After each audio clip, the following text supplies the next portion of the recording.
बिस्मिल्लाहिर्रहमानिर्रहीम। शुक्रिया जनाब डिप्टी स्पीकर साहब। न जाने मुखातिब हम किससे हों, संजीदगी का तो मुजाहरा सवालों पर ही देखा जा सक रहा है। अब मेरे ख्याल में दीवारों से और छतों से मुखातिब हों तो बेहतर होगा, क्योंकि कहते हैं कि जी दीवारों के भी कान होते हैं और छतों के भी आजकल कान लगे हुए हैं। जनाब डिप्टी स्पीकर साहब, मैं आपकी तवज्जो चंद अहम इश्यूज की तरफ ले जाना चाहूँगा, जिसमें बलूचिस्तान और आपके मुल्तान के जो नेत्र हॉस्पिटल में जो लाशों के जो अंबार लगाए गए थे। जनाब स्पीकर साहब, ज़ियारत का एक वाक़या हुआ था 14 जुलाई को, जिसमें 9 अफराद की लाशें गिराई गई थी। फिर 15 जुलाई को 2 और अफराद की जो है लाशें गिराई गई। दिखाया ये गया जी कि ये दहशतगर्द थे और इन्होंने आर्म फोर्सेस पर हमले किए हैं, और जिसके नतीजे में उनके साथ फोर्सेस का मुकाबला हुआ और वो मार दिए गए। इसी तरह 16 अक्टूबर को मस्तूम के काबू इलाके में 5 मजीद अफराद को इनकाउंटर करके मार दिया गया, और 17 अक्टूबर को एक बार फिर वही तारीखें दोहराई दी गई है। 4 और अफराद को खारान में जो है गोलियां मारकर शहीद कर दिया गया। जनाब स्पीकर साहब, हुकूमतें बदलती रहती हैं, जमहूरी हुकूमतें भी आती हैं, गैर जमहूरी हुकूमत भी आई है, इलेक्टेड हुकूमतें भी आई हैं, सिलेक्टेड हुकूमतें भी आई हैं, नॉन इलेक्टेड हुकूमतें भी आई हैं, हैवी मैंडेट के साथ भी हुकूमतें आई, बगैर मैंडेट के साथ भी हुकूमतें आई। लेकिन बलूचिस्तान के हालात क्यों तब्दील नहीं हो रहे? 1947 से लेकर आज दिन तक सूबाई असम्बलियों से लेकर सेनेट से लेकर कौमी असम्बलियों तक हम रोजाना हर रोज कोई ना कोई एक मसला लाके ऐवान के सामने, कुरानों के सामने रखते हैं, लेकिन बलूचिस्तान के हालात तब्दील क्यों नहीं हो रहे? मुख्तलिफ पॉलिटिकल पार्टियों की हुकूमतें आती हैं, निजामात तब्दील किए जाते हैं, आइन में तब्दीलियां लाई जाती हैं, लेकिन बलूचिस्तान में क्यों तब्दीली नहीं आती? इससे तो हमारी उन बातों की तस्दीक होती है कि बलूचिस्तान को चलाने वाले हुक्मरान नहीं, बलूचिस्तान को चलाने वाली वो कुव्वतें हैं जिसने रोज अव्वल से बलूचिस्तान को इस मुल्क का कानूनी समझा हुआ है। जनाब स्पीकर साहब, मैं वो लिस्ट आपको मुहैया करूंगा। खारान में सीटी के हाथों मारे गए 3 अफराद की शनाख्त हुई है। एक का नाम फरीद, दूसरा सलाल और तीसरा वसीम ताबिश। फरीद वल्द अब्दुल रज़ाक बादेनी सकना नोशकी को रवां साल 28 सितंबर को अब्दक किया गया था जी, और सलाल वल्द अब्दुल बाकी सकना नोशकी को 6 अक्टूबर को कोयटा से उठाया गया था। वसीम ताबिश को 9 जून 2021 में खुजार से जबरी गुमशुदा किया गया था। इनकी तस्वीर भी है हमारे पास।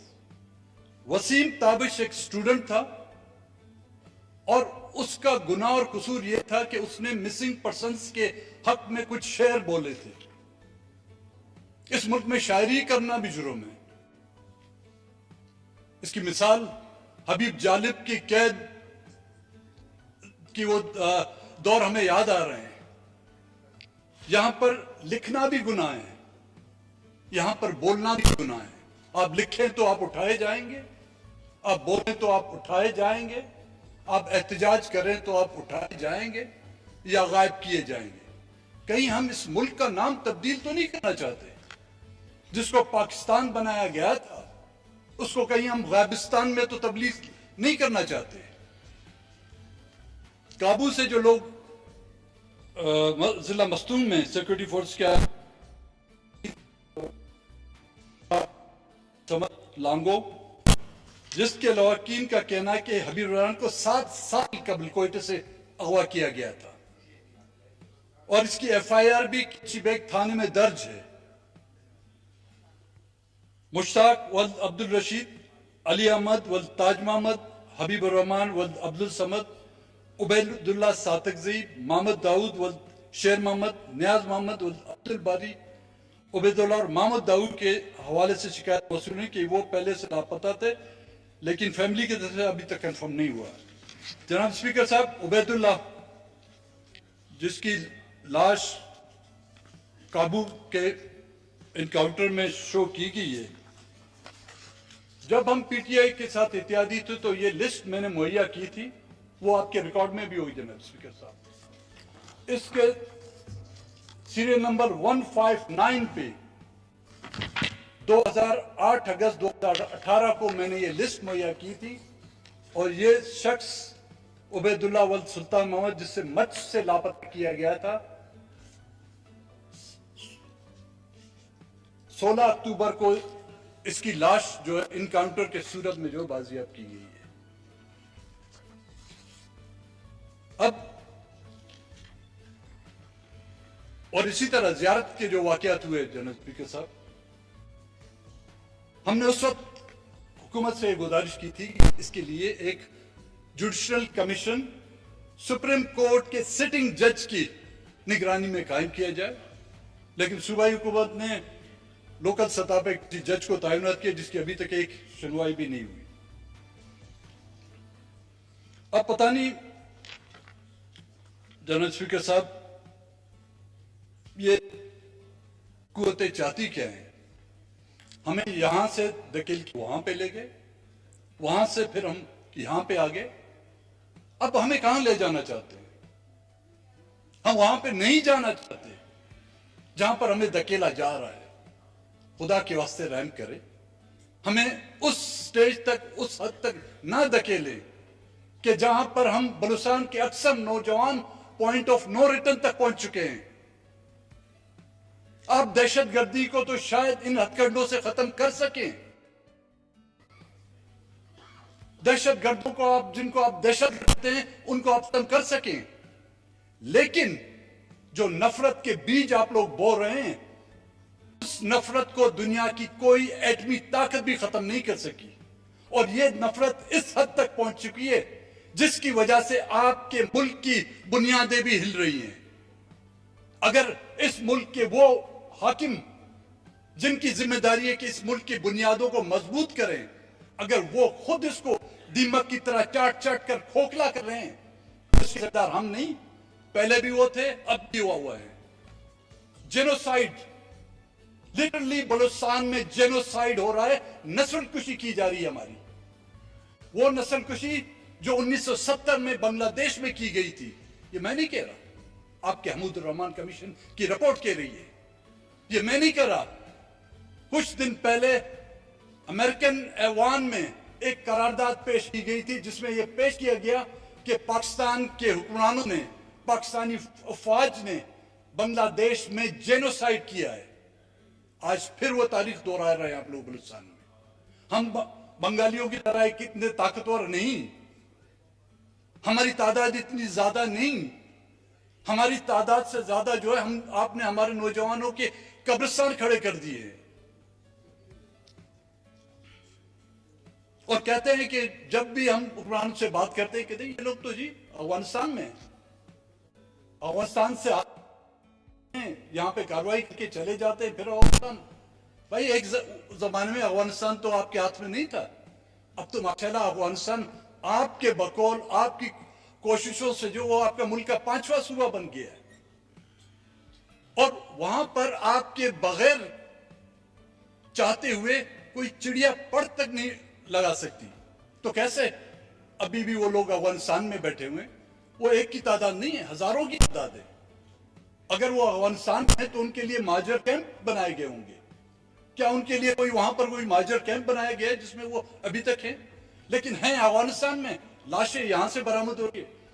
जनाब स्पीकर साहब, इनकी शक्ल सूरत देखिए आप, लगता है ये बलूचिस्तान की पहाड़ों पे नहीं, जहां पर गर्मियों में टेम्परेचर जो है 48 से 50 तक जाके पहुंचता है, लगता है सियाचिन या कश्मीर की पहाड़ों में इन्होंने जंग लड़ी होगी, जिनकी रंगत जो है वो सब्ज होने की बजाय और गोरी चिट्टी हो गई है। उनका हुलिया, उनका दाढ़ी का तराश, कोई भी पहाड़ में बैठा हुआ शख्स जो है ना, अपने साथ 5 स्टार का जो है बार्बर या हजाम लेके नहीं घूमता होगा, जो उसकी दाढ़ी भी तराशे और उनके सबके बालों को जो है ना एक ही तरह से काटे। ये सिर्फ एक ही कुव्वतें कर सकती हैं, जिनके बारे में हम जब कहते हैं जी आप इदारों के बारे में बात करें, तो भाई किसके बारे में हम बात करें?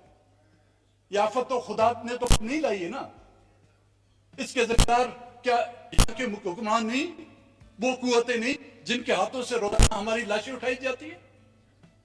ना धकेले हमें उस स्टेज पर, और एक बार हम लोग उस स्टेज पर चले गए तो फिर वापस आने की फिर हमसे उम्मीद ना रखिए।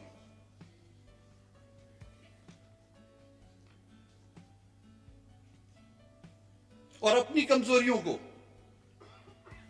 जब कोई दहशतगर्दी का वाकया होता है तो उनके पीछे जाने के बजाय, उनका पीछा करने के बजाय, जो इन्होंने स्टाफ में अपने अकूबाखानों में, तहखानों में जिन नौजवानों को रखा हुआ है, उनसे चंद एक मार के फेंक के और अपना स्कोर कंप्लीट करना चाहते हैं, पूरा करना चाहते हैं। जी हाँ, हमने दहशतगर्द मार दिए। भाई दहशतगर्द आपने नहीं मारे।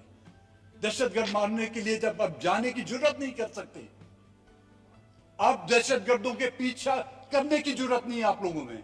आप सिर्फ मासूम और बेगुनाहों को जो है उनके खून से अपने हाथ रंगने में जो है आपकी तारीख लिखी हुई है, चाहे बांग्लादेश की तारीख हो, चाहे बलूचिस्तान की तारीख हो, चाहे खैबर पख्तूनख्वा की तारीख हो या वजीरिस्तान की तारीख हो, सिर्फ और सिर्फ आपके हाथ जो है उन लोगों के खुद से रंगे हुए हैं।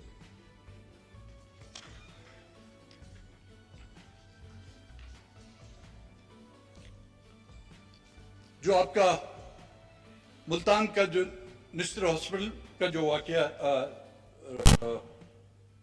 जो लाशें मिली हैं, कोई कहता है 200 है, कोई कहता है 500, अल्लाह ही जाने कितनी है।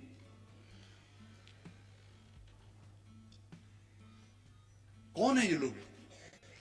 इसी मुल्क के बाशिंदे, मुसलमान हैं, इंसान हैं, किसी और मजहब से इनका ताल्लुक है? क्या लाशों की बेहरुमती इस तरह की जाती है? कहा जाता है कि वो टीचिंग हॉस्पिटल था और वहां पे मेडिकल कॉलेज था, तो शायद उसमें तजुर्बात किए जा रहे थे लाशों पर। उनके होते हैं, तजुर्बात होते हैं, लेकिन उनके लिए भी एक मखसूस जगह होती है। मैंने ये नहीं देखा कि तजुर्बात के बाद भी उनको फिर कपड़े पहना दिए गए। कई लाशें ऐसी हैं जो उनके तन पर वो कपड़े भी पहने हुए हैं। हॉस्पिटल की छतों पर नाजियों के बारे में उस दौर में सुनते थे हम, जहां पर यहूदियों को बड़े एक गड़े में जो गाड़ दिया जाता था। आपके पास खुदावन ताला ने इतनी बड़ी सरजमीन दी है, इसमें रेगिस्तान भी हैं, इसमें पहाड़ भी हैं, कहीं गड़ा खोद कर उनको वहां पे दफना देते। उनको चील और गिद्धों के हवाले कर दिया उन लाशों को। अब कम से कम अगर इस पर पर्दा फाश हो गया है तो मेरी ये रिक्वेस्ट होगी कि उनका डीएनए, हर एक बॉडी का जो है डीएनए टेस्ट किया जाए, उससे मालूम हो कि वो कहां से हैं, किस इलाके से हैं, उनके रिश्तेदार कौन हैं। कम से कम अगर वो मिसिंग पर्सन्स में हैं तो उनको तो तसल्ली हो जाए कि हाँ जी हमारे वापस जिंदा तो नहीं आए, एक ढांचे की शक्ल में वापस आए। और इसी तरह इस वाकये की जियारत खारान और मस्तूम के जो फेक इनकाउंटर किए जा रहे हैं, मेरी ये गुजारिश होगी जनाब स्पीकर साहब आपसे कि इसके लिए एक हाई लेवल की judicial inquiry commission, supreme court के सिटिंग जज के सरबराही में कमीशन बनाया जाए, अगर इन मामलात को हल करना चाहते हैं। नहीं तो इस मामलात को आप इसी तरह डील देकर और चलाना चाहते हैं। सिर्फ ख्वाहिशात और हमारे तरजीहात, इलेक्शन, सिलेक्शन और वर्ल्ड बैंक, IMF या एक्सटेंशन हुई तो फिर रहने दें इसको। अगर हमारी तरजीहात में इलेक्शन और वो सिलेक्शन है, तो फिर इनको रहने दें। आखिर में आपका शुक्रिया अदा करूँ।